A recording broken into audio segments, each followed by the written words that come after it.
Three consecutive wins and three consecutive clean sheets have definitely seen an upturn in the mood at Chelsea Football Club. Enzo Maresca's men are placed fifth in the Premier League table with 10 points from their 5 games so far. The Blues are, however, still waiting for their first league win at Stamford Bridge. The next opportunity to get this out of the way comes against Brighton and Hove Albion on Saturday. The Seagulls have had an impressive start to their campaign under new manager Fabian Hürzeler and are one of only 4 teams to still lose a game.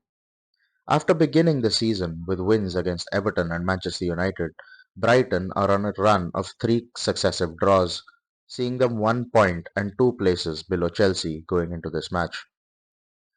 Under Mauricio Pochettino last season, we beat Brighton 3 times in all competitions, doing the double in the league and eliminating them in the third round of the Carabao Cup.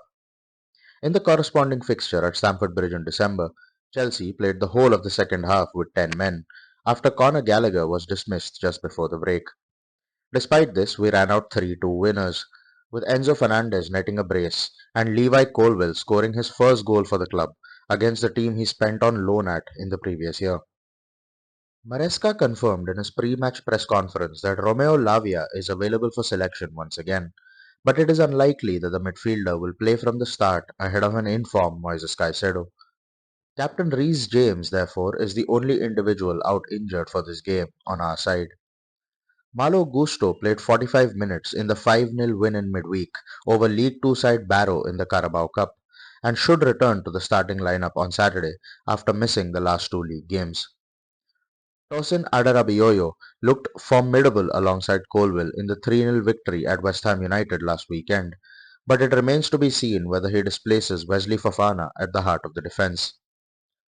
Colwill is, of course, not the only former Seagull expected to take part on Saturday, with Caicedo, Marco Curella, and goalkeeper Robert Sanchez all set to start against their previous employers.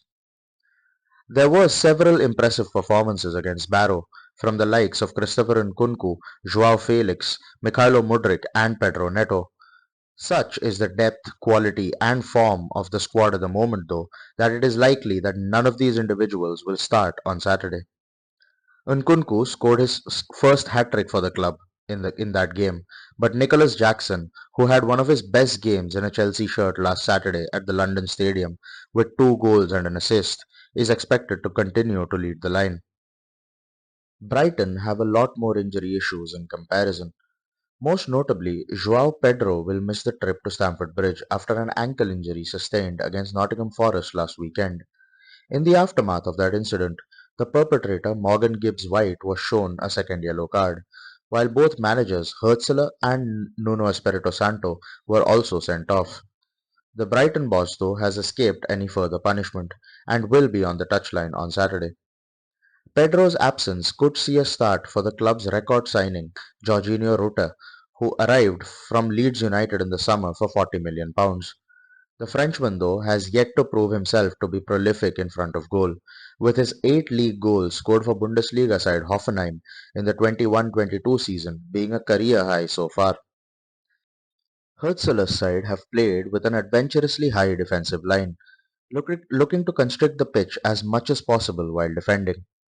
As this graphic by Sky Sports shows, Brighton have caught their opposition offside on 19 occasions so far this season, at least 5 times more than every other team in the league.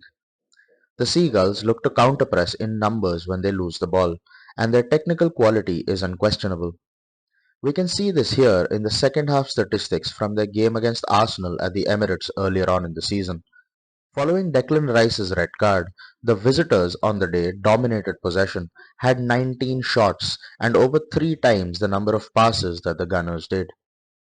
However, Brighton have been vulnerable to the counter-attack, with 2 of the 4 goals they have conceded so far coming following quick transitions by the opposition.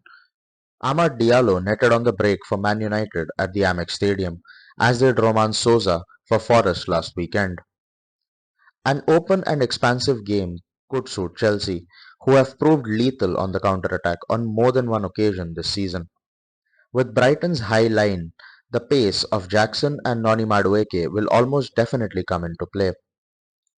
The visitors will likely press in a 4-4-2 shape, and Gusto is expected to invert into midfield alongside Caicedo to help create a numerical advantage in the first phase of build-up.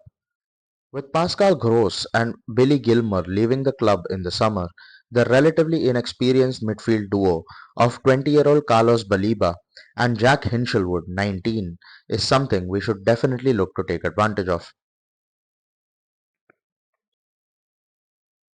The two Brighton centre-backs, Jan-Paul van Hecke and Louis Dunk, play a big role in the team's build-up. According to these statistics from FBref, Van Hecke has been one of the best centre-backs in all of Europe when it comes to both progressive passes and carries this season.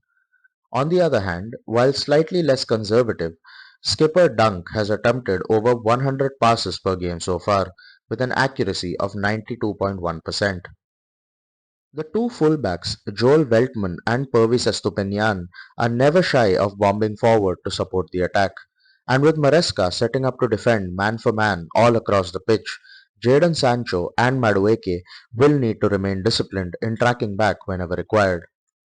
Brighton's two wide players, Kaoru Mitoma and Simo Adingra, can cause us problems with their explosive directness, while Yankuba Minte, a £30 million arrival from Newcastle United in the summer, can be a potential game changer for Hurtzler off the bench. The Gambian, interestingly, is the fastest Premier League player in EA Sports' latest FC25 game, with a sprint speed statistic of 95. Paraguayan Julio Enciso hasn't started as regularly as he would have liked this season, but he scored a spectacular winner at Stamford Bridge in April last year. There is no doubt that this will be a stern test for Chelsea against the Brighton side, who look to have moved on pretty seamlessly from the departure of Roberto De Zerbi in the summer. Against a team wanting to play on the front foot, there will be a lot of one versus one battles on the pitch, and Maresca will back his players to take advantage of their superior technical abilities and get their first league win of the season at Stamford Bridge. There have been several signs of progress over the last couple of weeks, but any kind of complacency against Brighton will only come back to bite us in the backside.